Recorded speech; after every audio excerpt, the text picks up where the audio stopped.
Hello dear all, welcome to my YouTube channel.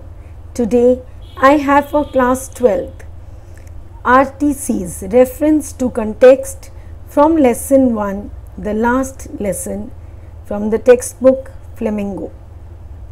So let's begin. RTC 1. When I passed the town hall, there was a crowd in front of the bulletin board. For the last 2 years, all our bad news had come from there. अब वो town hall के सामने से निकल रहा था तो उसने देखा वहाँ बहुत भीड़ लगी हुई थी बुलेटिन बोर्ड के सामने और पिछले 2 सालों से सारी जो बुरी खबरें हैं उस पर बुलेटिन बोर्ड पर दिखती थी. अब first question which is likely to come there is, who is I referred to in this passage? I is referred to, you can get 4 options or 3 options. France, elders of the village, M. Hamel. So the correct option is I is referred to France in the passage. Now, what were the bad news that came for the last 2 years? Now, which bad news were usually displayed? उसके ऊपर कौन सी bad news जो हमेशा पिछले 2 सालों से दिख रही थी?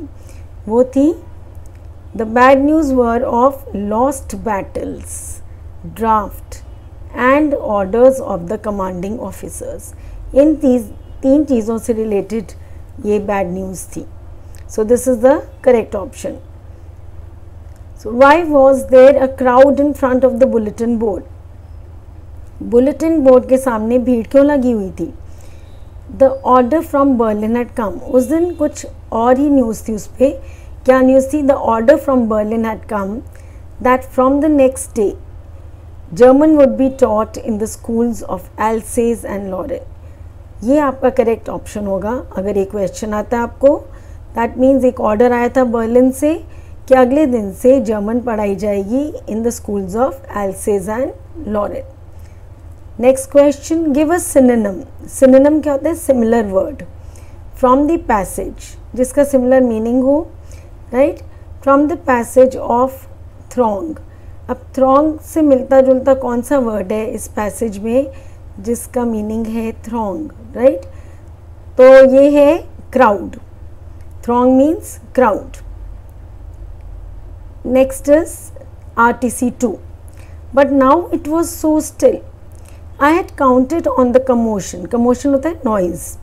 To get to my desk without being seen. But that day everything had to be as quiet as Sunday morning. कहते मुझे जब मैं वहाँ गया स्कूल तो बहुत सब चुपचाप था.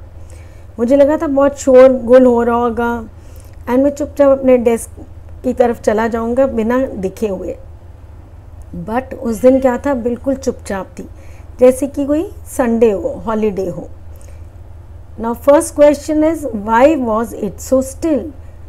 सब चुपचाप क्यों थी? It was so still because every one was in their place. सब अपनी अपनी जगह पर बैठे हुए थे and listening seriously to M Hamel. सब सीरियसली एम हैमल की तरफ सुन रहे थे. सो ये आपका अगर ऑप्शंस आते हैं आपको 2-3 तो this option is the correct option.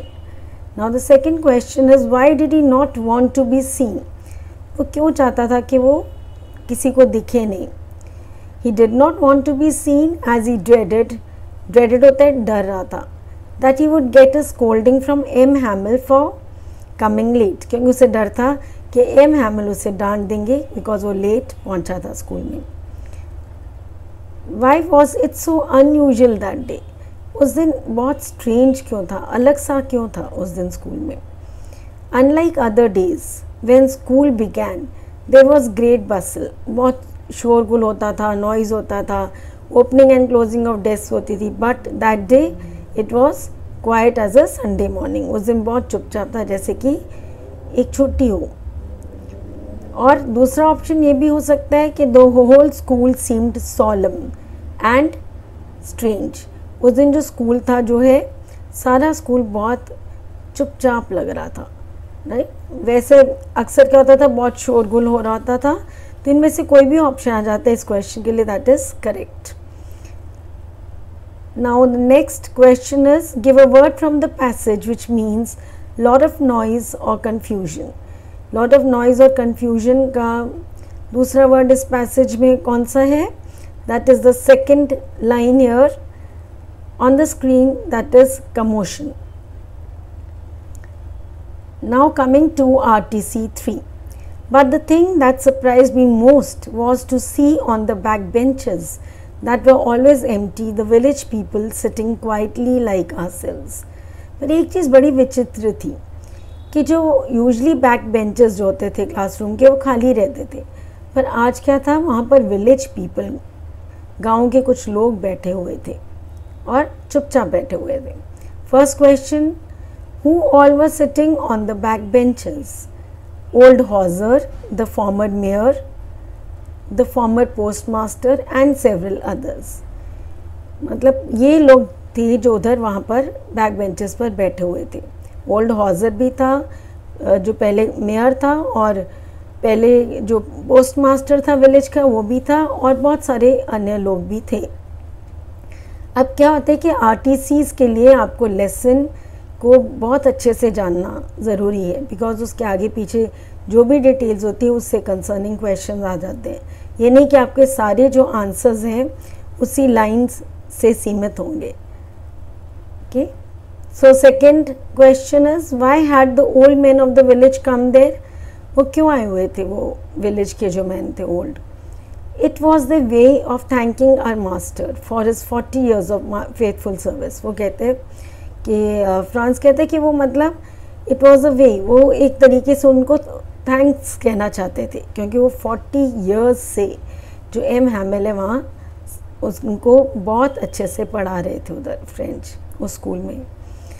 और दूसरा ये भी ऑप्शन हो सकता है, showing the respect for the country. वो क्योंकि अपनी कंट्री की तरफ, अपने देश को आदर देने के लिए वहाँ पर पहुँचे हुए थे. तो इनमें से कोई भी ऑप्शन अगर आ जाता है वो आपका करेक्ट ऑप्शन है. So next question, what surprise France the most? France was surprised, ये तो आपको पता चल गया होगा, इसके अंदर ही है that to see the village people sitting on the back benches. वो लोग बैक बेंचेस वो विलेज पीपल बैठे थे जो यूजुअली एम्प्टी रहती थी.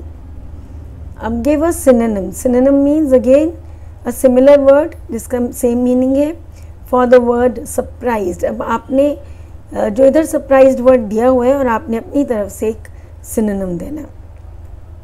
तो आप क्या दे सकते हैं? अमेज्ड भी दे सकते हैं, एस्टोनिश्ड भी दे सकते हैं. Next RTC 4. That's the great trouble with Alsace. She puts off learning till tomorrow. Now these fellows out there will have the right to say to you, how is it you pretend to be Frenchmen? अब ये है कोई बोल रहा है ये lines, वो बोलता है कि ट्रबल ये है एल्सेस के साथ के लोगों, जो लोग हैं इधर एल्सेस के, जो वो कहते हैं चलो आज नहीं कल कर लेंगे, तो पोस्टपोन करते रहते हैं चीज़ें. सो अब ये जो फेलोज़ हैं जो आने वाले हैं वो अब इस बात का फ़ायदा उठा सकते हैं. वो कहेंगे कि तुमने कभी फ्रेंच टाइम से सीखने की कोशिश ही नहीं की, तुम अपने आप को फ्रेंचमैन कैसे बोल सकते हो? So the first question is who is speaking these lines? So ये लाइन्स कौन बोल रहे हैं? That's the great trouble with Alsace. ये M Hamel the French teacher is speaking these lines. ये करेक्ट ऑप्शन है. Who are these fellows refer to? These fellows किसके लिए बोला गया? अब दीज फेलोज जो आ रहा है आपका सेकेंड और थर्ड लाइन में आ रहा है, these fellows refer to. So these fellows are the Germans. अब वो जर्मन्स ने डिफीट कर दिया था और उनके अब हाथ में आ गई थी डिस्ट्रिक्ट्स एल्सेस एंड लॉरेन की. So these fellows are the Germans who have taken over the districts of Alsace and Lorraine. Next question is what was M Hamel regretting? Regretting का मतलब होता है टू फील सॉरी. सो अब उसको किस बात का दुख लग रहा था? He regretted that the parents put their children to work in the farm और मिल्स. या ये भी ऑप्शन हो सकता है कि were not anxious to have their children learn, कि पेरेंट्स को मतलब उत्सुकता नहीं होती थी कि अब उनके बच्चे सीख जाएं.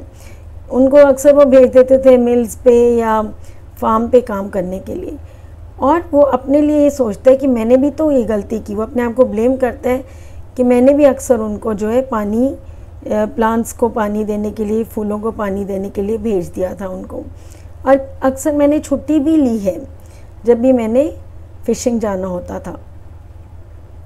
Next question is what does he mean by saying pretend to be Frenchman. वो ऐसा क्यों कहता है कि वो लोग बोलेंगे pretend to be Frenchman. He means that if they do not know how to speak और राइट फ्रेंच, अगर उनको फ्रेंच स्पीक और राइट करनी नहीं आई तो जो उनकी अपनी मातृभाषा है तो वो अपने आप को फ्रेंचमैन नहीं कह सकते।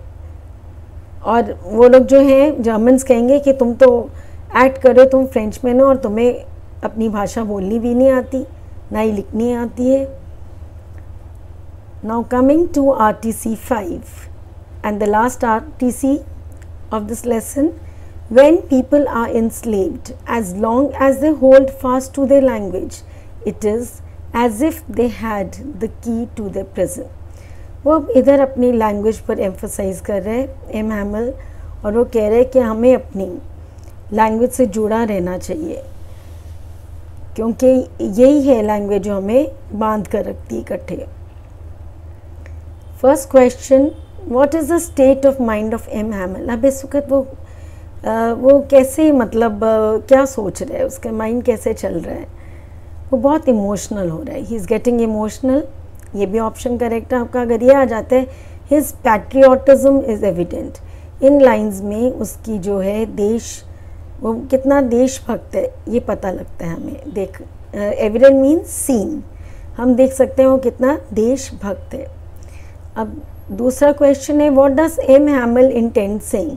एम हैमल क्या कहना चाह रहा है।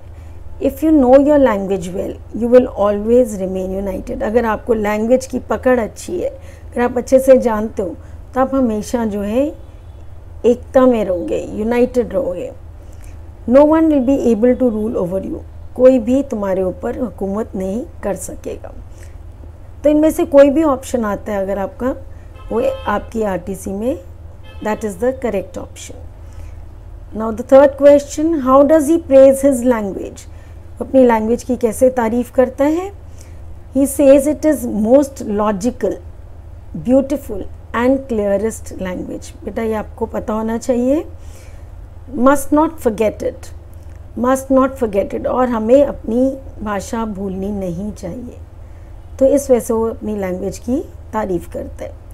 फिर अब ये लास्ट क्वेश्चन है इस RTC का, RTC 5 का, give one gesture of patriotism shown by M Hamel. कुछ ऐसा उसने हाथ से अपना कुछ जेस्चर किया या अपने हेड से किया, कुछ ऐसा जेस्चर, मुझे लगता है आप लोगों को पता ही चल गया होगा, जो एंड में करता है एम हैमल, जो शो करता है कि वो एक देशभक्त है। He writes vive la France on the blackboard when clock strikes 12।